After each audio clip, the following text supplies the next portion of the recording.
Quando eu tenho o interesse em levar um dado movimento, um dado trabalho, é mister considerar que existe uma polêmica, uma objeção em relação àquilo que é ora traçado, que de alguma forma vai me ajudar também no meu autoconhecimento e no ajuste que precise fazer no dado empenho. Na Revista Espírita de novembro de 1858, Kardec vai falar sobre a postura que ele adotava de moderação e cautela diante do ataque que acontecia e da crítica que recebia o espiritismo então nascente, quanto o movimento liderado pela Falange do Espírito de Verdade, o Cristo. E ele vai citar que existia uma rebelião em escritos que acontecia e fala que era direcionado contra o espiritismo em geral, considerando o conjunto, mas também por vezes dirigido e mirado num partidário, num integrante. E ele vai explicar que há momento que o silêncio, o recuo é a melhor postura, a melhor resposta.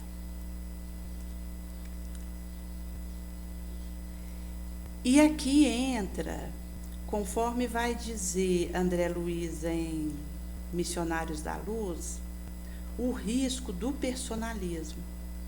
Quando eu levanto uma suposta bandeira para a minha proteção, enquanto Jesus optou por silenciar e passar, mesmo acusado, açoitado e crucificado. E voltou para auxiliar os que estavam na retaguarda, muitos ali que haviam levantado a pedra contra ele.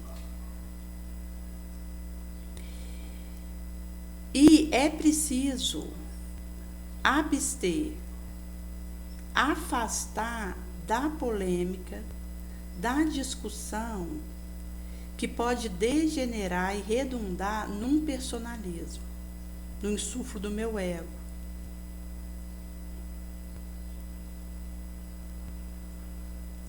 E aqui entra tanto a questão de degenerar meu tempo, usar ele em algo inútil, quanto a própria repugnância e a vileza de uma conduta deste tipo.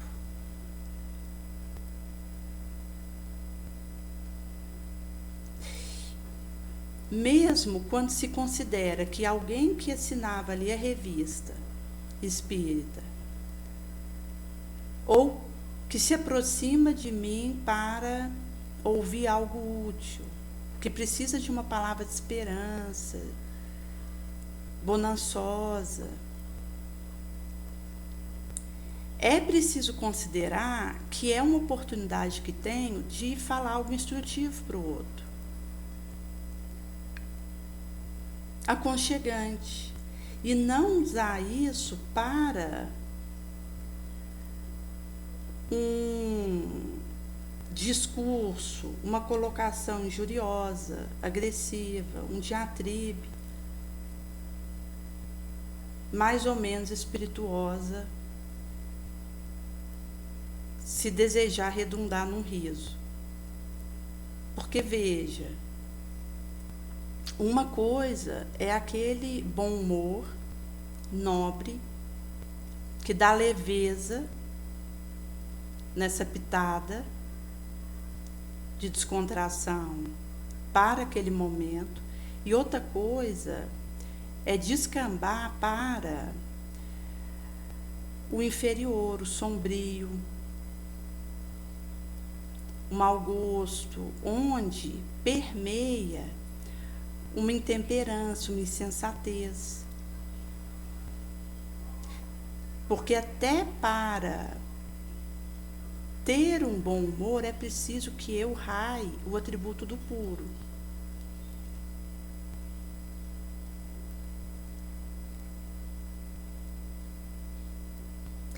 E se eu me acostumo a entrar em discussão calorosa para me defender ou defender algo que acredito, mesmo porque o espiritismo ele não precisa de uma defesa, ele se mantém por si, porque a fonte é crística, é dele que promana essa bênção sobre nós. No caminho da humildade, cautela, vigilância, eu vou me precaver, mas se adentro uma postura de degenerar meu discurso pela violência, pelo convite à intercação, ao duelo, da energia que emito ali, acaba que dificilmente, com bastante obstáculo, para que eu consiga sair disso. Então, antes não entrar nesse tipo de vibração, de convite, porque quando eu dou espaço para essa injunção, isso tem um efeito adesivo sobre mim. E eu vou ter muita dificuldade de me desprender e afastar disso.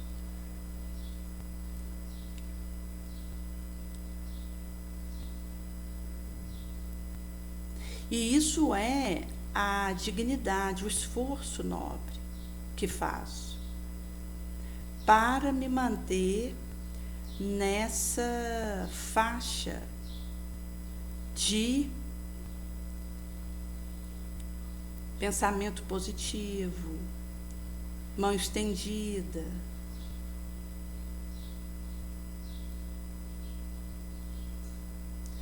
E isso é a moderação, supracitado, o comedimento, a prudência, que é preciso seguir.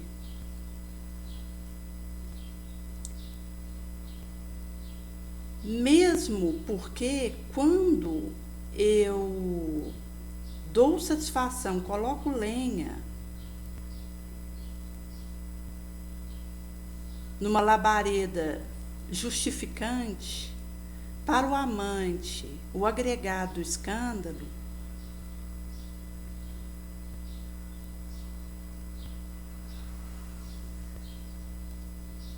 daquilo que gera uma indignação, uma reação calorosa, acaba que eu vou degenerar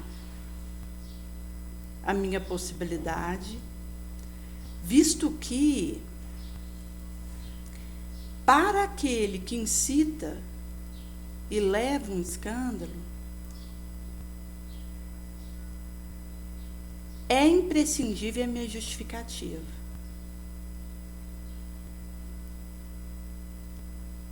Por isso eu preciso me abster de ficar me explicando ou me justificar numa conjuntura dessa, que é uma roda viciosa, que prende, que adesiva, que cola.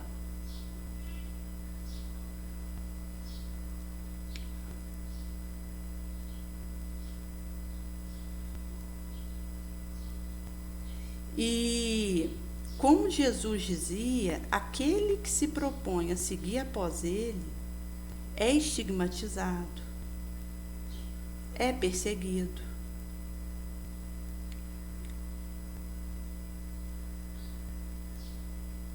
E é envolto em lama. O ponto central não é aquilo que me alcança vindo de fora, é o que minha consciência me diz.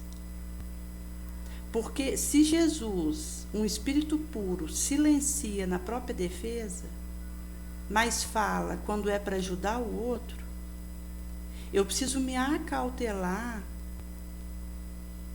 quando perceber um impulso de revide com algo injusto que considero em relação ao que vem sobre mim.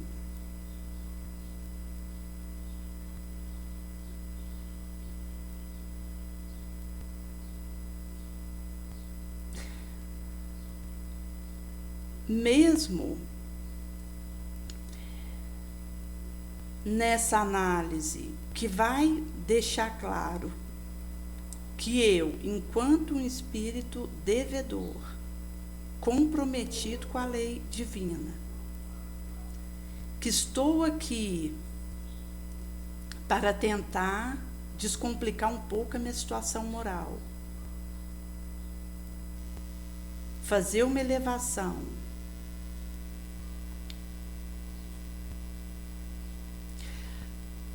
corro o risco de esquecer-se para quê estou aqui e deambar numa corrida de justificativa, de status quo, de aparência,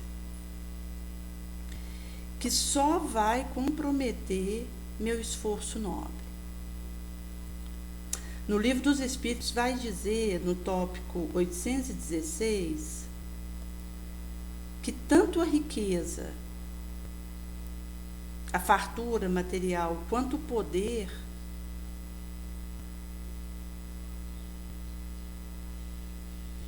uma autoridade, uma influência mundana vai despertar em mim e me assodar a toda paixão que me liga, me atrela à matéria. Aquilo que é da carne, e me afasta, me obstaculiza da perfeição do burilamento espiritual. Porque preciso fazer o movimento de espiritualizar, elevar. Se materializo, eu vou descer. Vou insuflar uma paixão que vai reverberar de mim, ecoar, interagir com o que é semelhante e formar um feixe, uma rede em torno de mim que volta para mim acrescido de energia nefanda. E se eu não tomo cuidado e me afasto disso logo, se torna irresistível. Aquele impulso, aquele arraste. E aí eu capitulo, mais uma vez, diante daquela investida. Por isso Jesus diz que é mais fácil, tranquilo, um camelo passar, atravessar o buraco de uma agulha, e adendo que no tempo de Jesus, camelo era uma corda, um traçado que amarrava navio, embarcação, e era feita, tecida de pelo de camelo, esse vertebrado. E era dado esse nome de camelo. Do que uma agulha, no caso, seria usada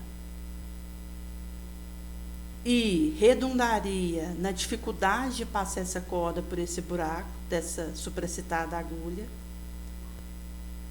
e que seria mais fácil passar essa mesma corda por esse buraco do que um rico, um apegado à matéria, entrar, caminhar para o reino do céu, da luz. Isso vai mostrar como é complicado aquilo que incita o meu poder, a minha paixão, a minha vaidade. Porque se Jesus diz que é mais fácil passar uma corda dessa no buraco de uma agulha do que aquele que está numa condição de apego ir para a luz, é preciso redundar um esforço titânico para poder romper a craveira da matéria pela matéria e conseguir desatrelar do efeito que isso tem sobre mim. Porque é uma força irresistível da matéria sobre mim. Que para que eu enfraqueça isso, eu preciso trabalhar minha renúncia, minha abnegação, meu desapego. Querer defender o meu ponto de vista a qualquer preço. Querer que a minha palavra seja a última, a verdade que permaneça. Isso é um insuflo da minha paixão, do meu apego à minha imagem. Isso é sério, visto que, se eu não tomo cuidado, esse tipo de apego pode redundar no enlouquecimento. Porque fico preocupada com o que o outro está pensando de mim.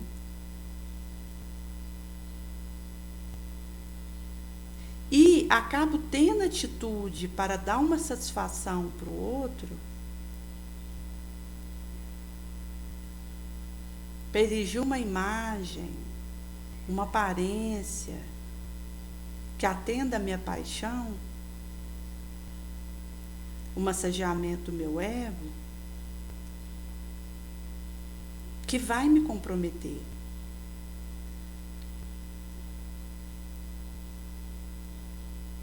A aparência física. Tinha uma moça que ela queria fazer uma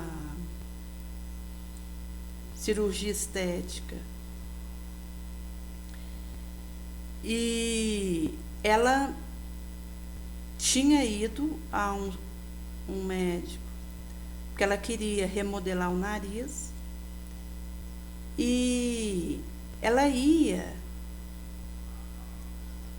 fazer dívida para poder pagar essa cirurgia, porque queria embelezar o nariz. Mas não tinha necessidade dessa iniciativa.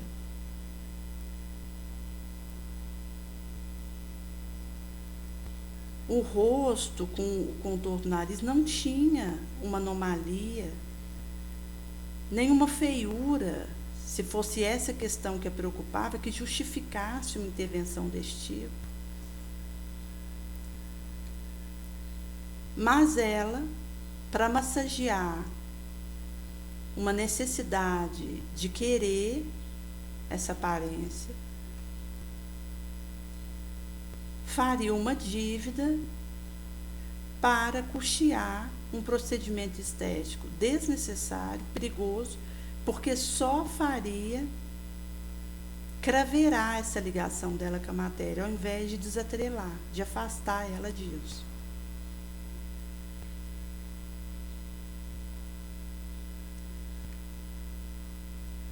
E o Brasil é um dos países em que mais acontece procedimento estético. Os Estados Unidos também está encabeçando essa lista e o Brasil vem nesse topo aí, na subsequente, onde mais se tem procedimento desse tipo.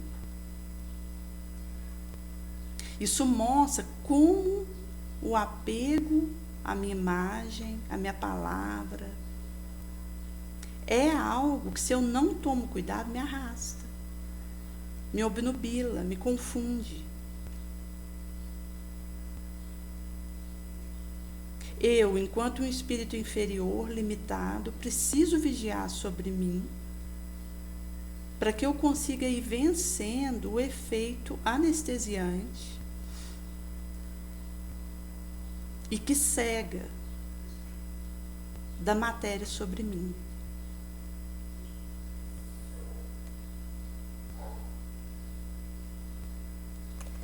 E é nesse sentido que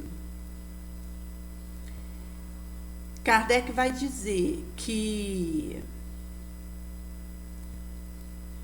há uma polêmica diante da qual não vou recuar nem fugir, porque seria omissão, que é uma discussão, uma conversa séria, nobre, do princípio da arena que professo. E aí entra a urgência de uma impassibilidade, uma boa indiferença para o serviço nobre. Porque a provocação vem e eu consigo ignorar aquilo e seguir.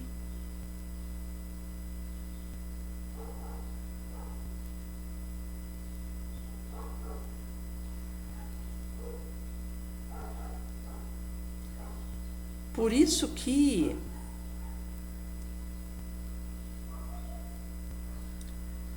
quando houver uma colocação para compreender, com desejo sincero de acolher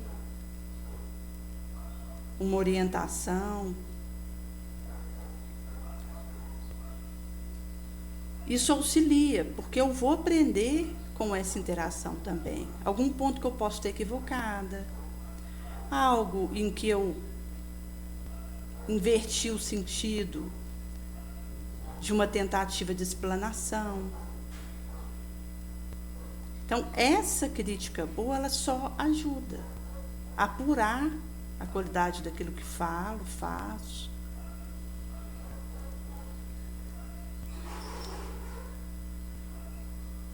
Mas o questionamento, a pergunta e o argumento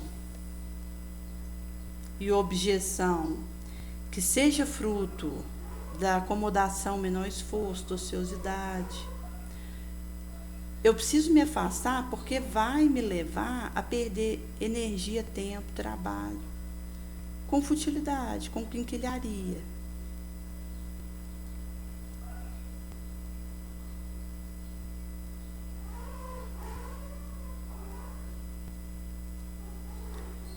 E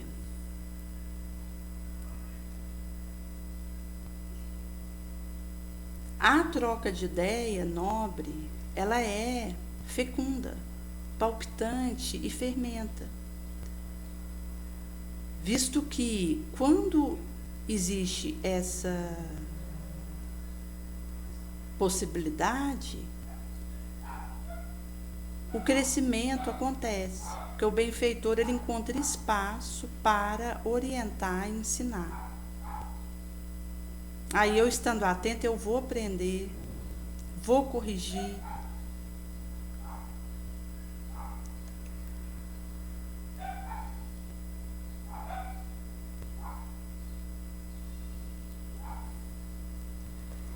E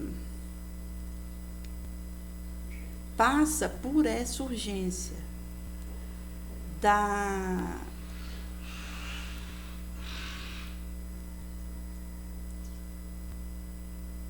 análise honesta da situação.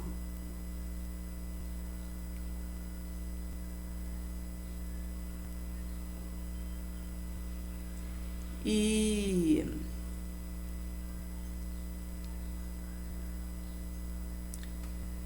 é uma forma também de combater o isolamento, o egoísmo, a autossuficiência.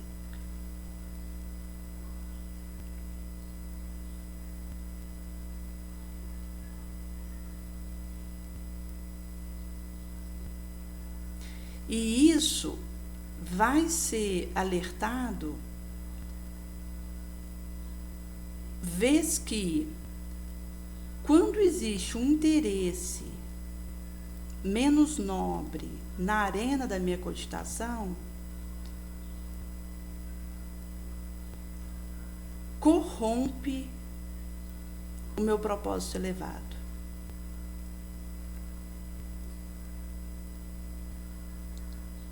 Numa comezinha situação da minha rotina,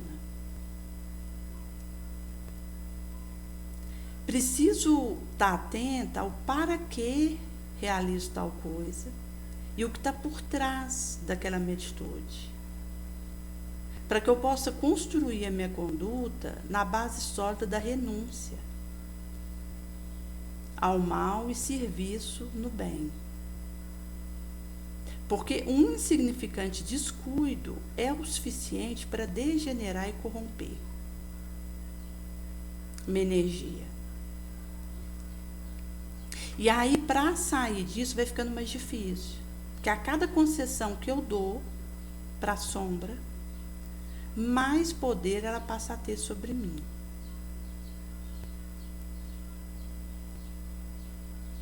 Daí é a questão da resistência,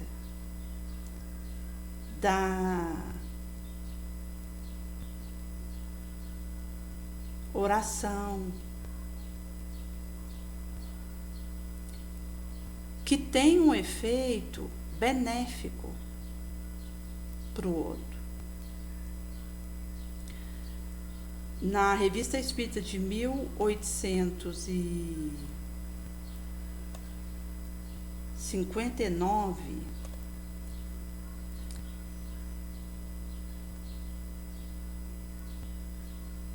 do mês de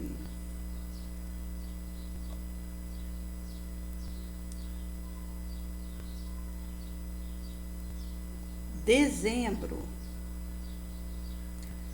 Kardec vai falar desse derramamento sublime que é a prece e como é importante dirigir esse bálsamo para um encarnado, para um desencarnado que recebe aquela energia boa.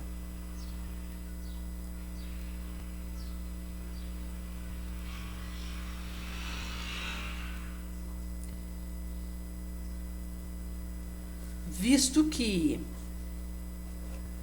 esse desejo sólido, sincero,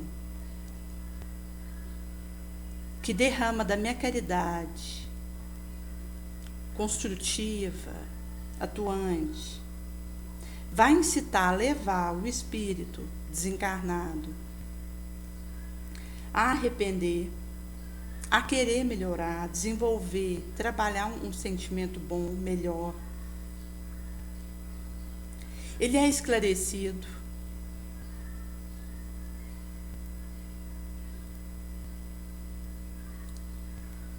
E divisa a felicidade, a alegria do que é superior E ao desejar ir para onde esse superior está, ele impele a si mesmo a fazer o bem, a ter uma atividade nobre, a tornar-se útil, a mudar de padrão vibratório. Isso chacoalha ele, tira ele daquele mar de desânimo, de prostração, que o entorpece, o anestesia, o paralisa.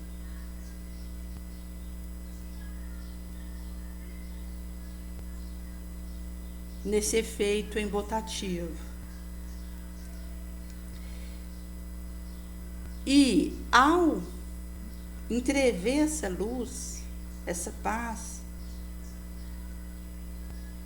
percebe que por seu esforço, pela sua movimentação, pode sair do lamaçal, do pântano que está.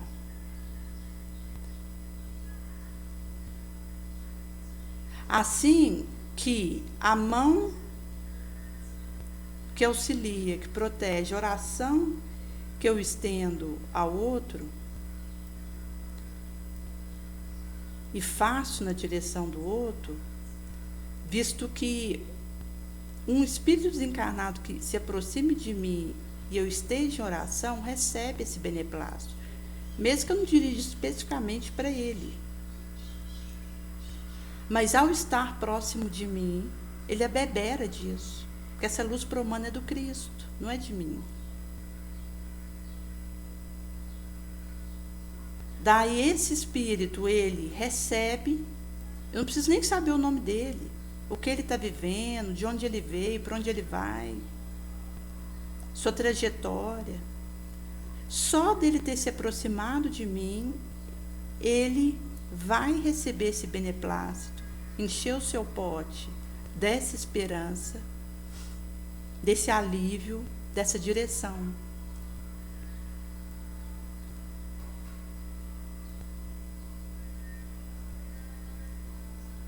E isso é abreviar e amenizar o seu sofrimento, o seu martírio.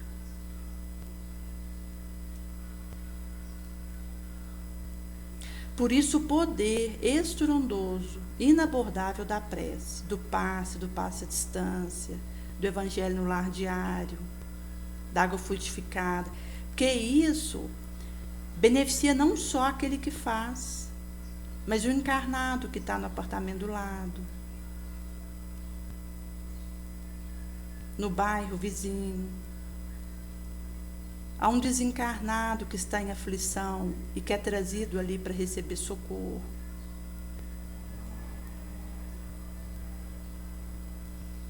Porque aqui essa atmosfera do orbe, no seu 7 quadrantes, é habitada por encarnado e desencarnado, que está em toda parte. Por isso, quando eu me abro, me disponho à oração fervorosa, sincera, eu sou usada como instrumento para aliviar e auxiliar quantos possam ser alcançados por aquele raio. Porque essa luz, ela não promana de mim. Ela não me pertence. Ela vem da esfera elevada, que se compadece e, pela mão do Cristo, distribui auxílio, esse pão espiritual.